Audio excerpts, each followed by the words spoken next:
ସାଙ୍ଗମାନେ ଏଇଟା ମୁଁ କଞ୍ଚା ମୁଗ ଜାଇରେ ହିଁ ବନେଇଛି। କଞ୍ଚା ମୁଗ ଯାଇକି 3 ଘଣ୍ଟା ଆଗରୁ ମୁଁ ବତୁରେଇ ଦେଇଥିଲି। ତାକୁ ମୁଁ ଭଲ ଭାବରେ ଧୁଆଧୁଇ କରି ବାଟିଦେଲି।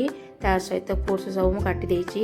କଦଳୀ, ଆପେଲ୍, ଡାଳିମ୍ବ, କମଳା, ନଡ଼ିଆ ବି କୋରିଦେଇଛି, ଗୋଲମରିଚ, ଅଳେଇଚ ଗୁଣ୍ଡ, ତା ସହିତ ଚିନି, କାଜୁ, କିସମିଶ ଆଉ ଛେନା ଏସବୁ ମାନେ ରେଡ଼ି କରିଦେଲିଣି। ସବୁ ପକାଇ ଆମେ ସବୁ ମିକ୍ସ କରିଦେବା।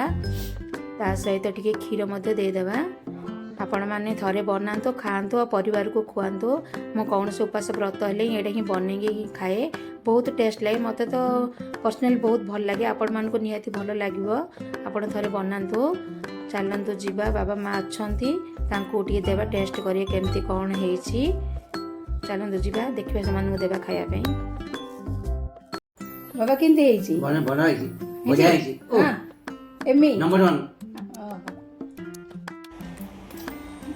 କେମିତି ହେଇଛି ଲୋ? ଭଲ ହେଇଛି? ହଁ ଭଲ ହେଇଛି, ସବୁ ଠିକ୍ ଅଛି ନା? ମିଠା ପିଠା ସବୁ ଠିକ।